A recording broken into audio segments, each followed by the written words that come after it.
Hi guys, and welcome back to Beauty Fortified, and welcome to my 2021 edition of fails. Now these are products that I have purchased throughout the year that haven't quite made the grade.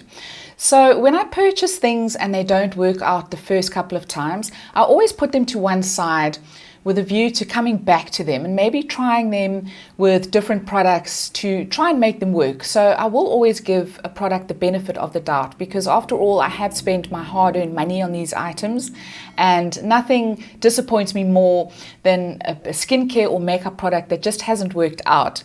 But these are all things that I've had around for the last year or so, and I just haven't been able to get them to work. So the first one that I'm talking about is by a local brand, and this is by the Salon Sorbet brand, I beg your pardon, and it's the Salon Skin Daily Skin Polish Powder.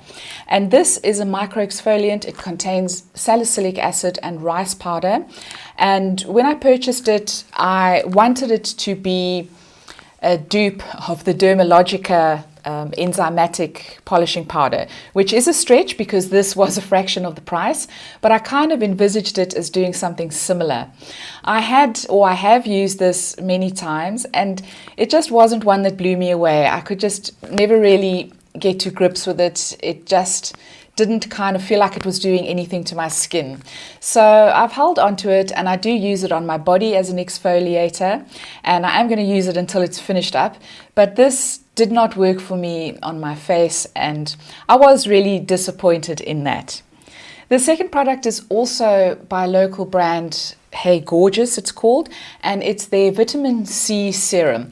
Now I purchased this a year ago, and I did speak to their customer service agent on the telephone. They did say it is 22% L-ascorbic acid, which is quite high for a vitamin C. So I was really pleased about that. They also warned me, they said it is a very watery texture. So that was all fine. I am quite used to serums having a watery texture. That doesn't bother me in the slightest.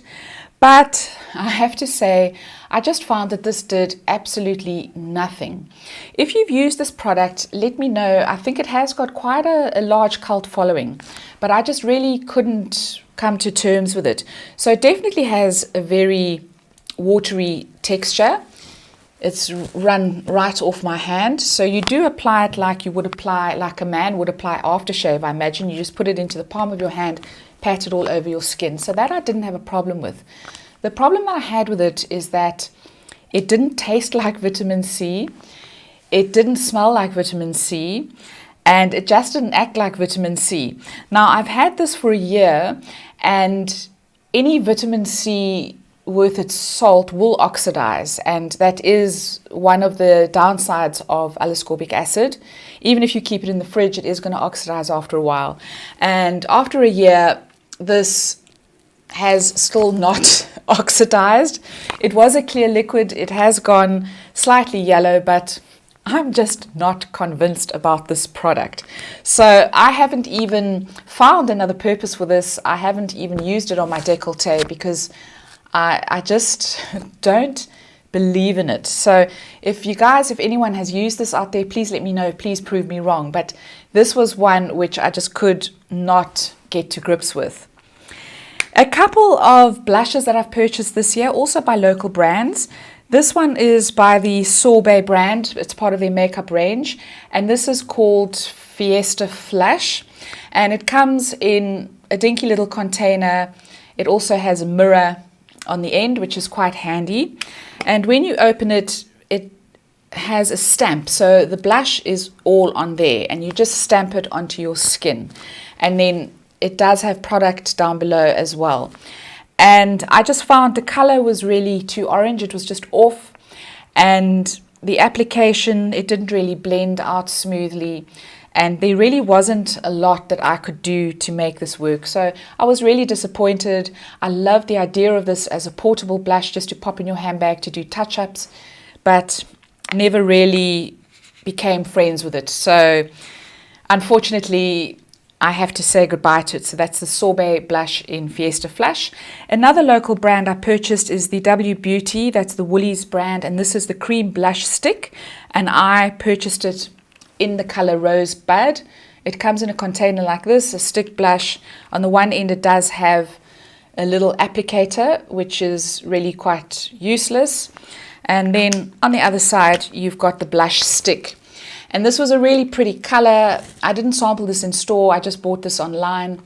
Really like the idea of it, but it really is quite a sticky texture.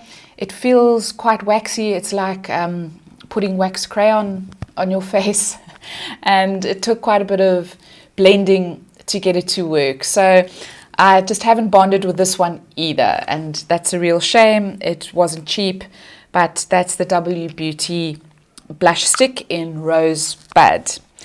And then a couple of setting powders that I haven't bonded with this year. The first one is the Fit Me Maybelline Matte and Poreless powder. Now, I purchased this because I do have normal combination skin. I was looking for a powder that is going to absorb oil, and I had heard only good things about this. This didn't work for me at all.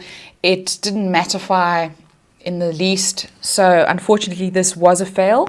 They did bring out another version, and this is for normal combination skin, which I absolutely love. This one does not stipulate that it's for normal combination, but it does say matte and poreless, so the assumption is that it's going to absorb some of your oils, but I didn't find that to be the case.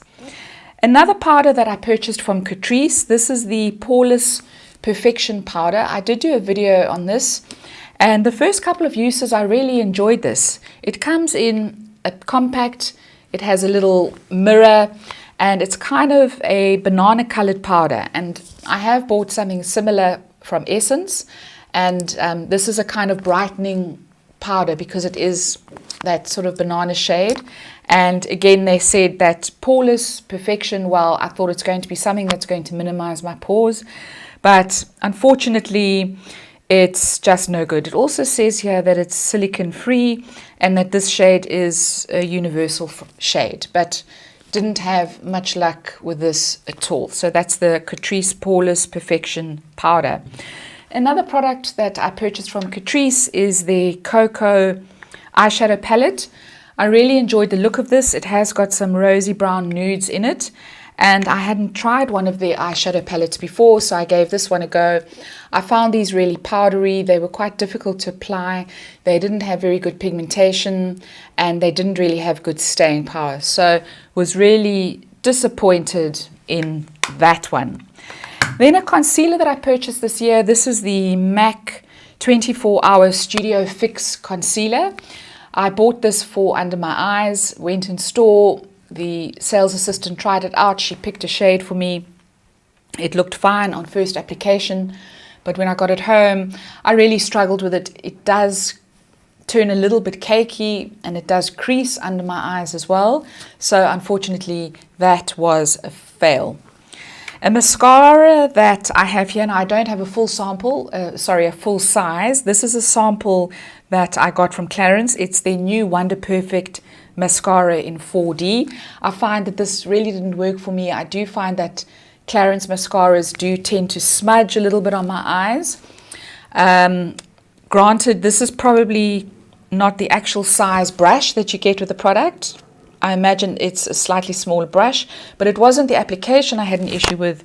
It's more the wear of the mascara. So was very disappointed in that. And then another sample I have, this is a Heliocare 360. This is one of their sunscreens, and I have used Heliocare sunscreens in the past, and I really like them. I think they are top notch. I think the technology is absolutely excellent. So I was very excited. I got this as a sample in my Dermastore package and was very excited to try it. Unfortunately, it's a no-go. It's just a greasy kind of mess, and it also ends up separating in the tube. So I wouldn't recommend this one from Heliocare. That's a Heliocare 360. And then some false magnetic lashes that I purchased. These were from Essence. I really like the look of these. They have two little magnets that attach to your lashes, but unfortunately, that's what the box looks like. I just couldn't get these to work, and when I did get them to work, they looked a little bit odd. So that is the lash there, and then it has a corresponding magnet. You put it one on top and one underneath your lashes, and unfortunately, I just think that these are a little bit either ahead of their time or they just haven't got the technology right. But I could not make those work, so I was very disappointed in those.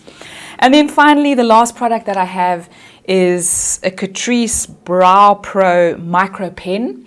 And I love the look of this. I thought this was going to be a dupe for the Benefit Micro Pen.